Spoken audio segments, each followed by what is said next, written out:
네, 안녕하세요. 도사 이승태 TV의 이승태 변호사입니다. 이번에도 지금 법률신문 기사 하나 좀 알려드리려고 합니다. 이 공인중개사가 과연 어디까지 설명해야 되는지에 대한 건데, 제가 공인중개사 설명 의무에 관련된 동영상들을 많이 얘기를 드리고 있는데, 이게 그 정도로 좀 복잡하다는 거예요. 공인중개사 그리고 뭔가 문제 터지면 요즘에는 다 공인중개사 책임을 물으려고 하거든요. 그럼 우리가 한번 공인중개사의 책임이 어떤 거고, 우리는 또 의뢰를 맡기는 사람도 그렇지만 공인중개사님들 스스로도 내가 어디까지 해줘야 되는 건지를 잘 생각하셔야 된다는 거예요. 공인중개사 책임을 물을 때는 단순히 그냥 공인중개사만 물어주는 건 아니고요. 공제조합에 가입을 해요. 그게 뭐냐면 공인중개사 협회에다가 1억 아니면 뭐 2억씩 이렇게 가입을 해놓기 때문에 그 돈을 공인중개사한테도 청구를 하고, 중개사가 지급할 능력이 없다고 보여지는 경우도 있기 때문에 협회에다가 청구도 하는데 소송이 굉장히 증가를 하고 있어요. 이것도 뭐냐면 제목만 보셔도 아시겠지만 선순위 있다는 설명만 듣고 만약에 그 뭐 주택을 사거나 아니면 임대차를 들어갔을 때 그 경우에 공인중개사가 책임이 면책되는 거냐, 이런 부분입니다. 다가구 주택 집주인이 선순위 임대보증금 채권에 대한 자료를 제출하지 않았을 때, 그러니까 한마디로 집주인이 공인중개사가 선순위 임대차 보증금 채권이 얼마가 있는지를 갖다가 제출하지 않았어요. 그래서 임차인한테 공인중개사도 뭐 알 수가 없으니까 선순위가 있습니다, 아마 지금 들어가셔도 선순위 보증금 채권이 있으니까 아마 좀 위험할 수도 있다, 이런 취지로만 설명을 한 경우에 이게 공인중개사가 설명 의무를 다한 거냐, 그랬더니 대부분이 뭐라 그랬냐면 아니다, 이거는 더 해야 된다, 이 정도 갖고는 주의 의무를 다한 것이 아니다라는 법원의 판단이 나온 거예요. 지난번에 제가 설명드린 그 공인중개사에 관련된 설명 의무는 공인중개사가 너무 법률적으로 어려운 부분까지 다 설명하는 건 아니다라고 한 판결도 있었는데, 이 정도 선순위 있다는 것만 갖고 안 된다는 거예요. 근데 이게 25년도 12월 4일 날 선고가 난 거거든요. 그래서 이거를 갖다가 그 원심 판결을 깨고 항소심 판결을 뒤집어서 다시 돌려보낸 거거든요. 그러니까 대법원 판결 취지대로 나오겠죠. 사실관계 한번 살펴볼까요? 20년도 4월 달에 A씨는 8개 호실로 구성된 다가구 주택에서 한 호실에 대해서 1억 1천만 원에 대한 임대차 계약을 체결하고 전입증을 마쳤어요. 그리고 다가구 주택은 호실별로 소유권이 나뉘는 다세대 주택하고 달리, 제가 매일 얘기하지만 다세대 주택은 한 호당 주인이 다른 거예요. 아파트랑 같은 거다. 하지만 다가구 주택은 단독주택이에요. 그냥 집주인 하나예요. 호실마다 등기부가 나눠져 있지 않아요. 근데 이거를 구분하기가 굉장히 어렵다고. 다가구 다세대 개념도 어렵지만 그냥 쉽게 생각하면 호실마다 등기부가 있으면 상관없는데, 이게 호실마다 등기부가 없는 다가구 주택은 단독주택이기 때문에 한 집주인이 갖고 있는 거예요. 그러면 경매가 되더라도 한 집 전체가 다 경매가 되는 거예요, 호실이. 근데 다세대 주택은 만약에 101호가 경매가 되면 101호만 경매가 되는 거지 다른 건 관계가 없는 거예요. 아파트랑 똑같아요, 다세대 주택은. 이런 그 다세대 주택과 다르게 건물 전체가 소유자 한 명이다. 그래서 당연히 경매를 하면 모든 호실의 세입자들 1호부터 만약에 10호까지 있다 그러면 그 사람이 다 한꺼번에 순서대로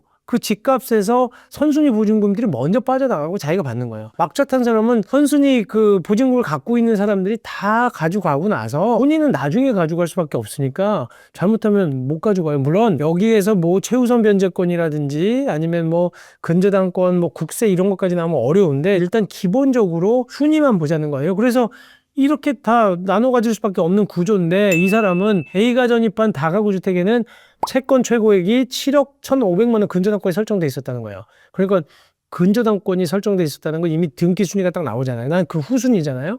그 다음에 A씨보다 먼저 7개 호실의 선순위 임대차 보증금도 7억 4천만 원이 됐다는 거예요. 벌써 14억 5천이잖아요. 그럼 적어도 그 집값은 얼마가 돼야 된다? 20억이 넘어야 돼요. 그래야 거기 건물에 있는 세금이라든지 경매할 때 떨어지는 가격까지 따져야 본인이 여기서 보증금을 받을 수가 있을 텐데, 그걸 설명을 제대로 안 했다는 거죠. 근데 A씨가 공인중개사 B씨로부터 이거 선순위가 다수 있다는 설명을 들었다, 이 정도 갖고 되겠느냐. 그래서 공인중개사가 뭐라 그랬냐면, 임대인이 제출한 자료만 봤을 때는 선순위 보증금을 청구할 수 있는 선순위 채권자들이 여러 명 있을 수 있습니다까지 들었다는 거예요. 그거 외에는 못 들었다. 근데 이 사람이 거기에 들어갔었는데 21년도에 경매가 진행된 거예요.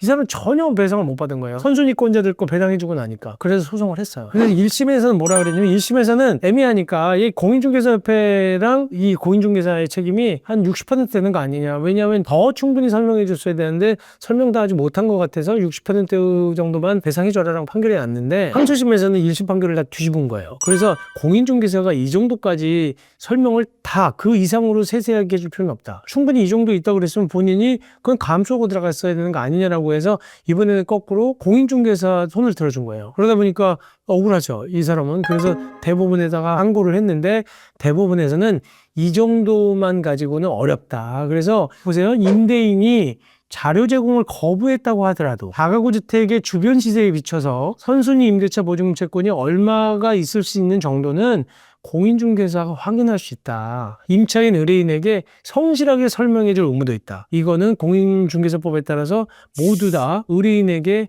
배상을 해야 되는 때에 속한다. 그러니까 나중에 책임 제한을 얼마나 할지는 모르겠어요. 그렇기 때문에 기본적으로는 좌우간 중개업자가 자기 의무를 이행하지 못한 것이다, 이렇게 판결했다는 겁니다. 대법원이 그렇다고 너무 가혹하냐? 누구 말이 맞는지 한번 생각해 보세요. 이게 다 세 군데 입장이 다 다르잖아요. 대법원은 물론 비율까지 정해준 건 아니에요, 1심 판결처럼. 대신 항소심 책임은 항소심에서 인정한 것처럼 책임이 없다는 건 잘못됐다, 책임 제한에 대한 얘기는 안 했거든요, 대법원에서. 그러니까 그걸 다시 책임 제한할지는 생각해 봐야 되는 건데, 제가 볼 때는 모두 다 물어주라고 나올 가능성은 없겠죠. 일부 책임 제한을 할 수는 있는데, 공인중개사 입장에서는 주변 시세에 비춰보면 여기가 8개 호실 되면 한 집당 1억이니까 여기 좀 위험할 수 있는데 여기 7억 정도 넘을 수 있어, 이 정도 얘기해 줄 수 있었다. 내가 근데 월세인지 전세인지 모르니까 그것까지 정확히 모르겠는데 뭐 이 정도 되는 거 아니냐, 이렇게 판단할 수 있었다는 거예요. 근데 공인중개사 입장에서는 임대인이 지금 안 알려줬잖아요. 거기가 얼마큼 보증금이 있는지 현황에 대해서 거부를 한 상태였는데 그걸 어떻게 알려주겠어요. 그러니까 공인중개사 입장도 되게 억울할 것 같아요. 근데 결국은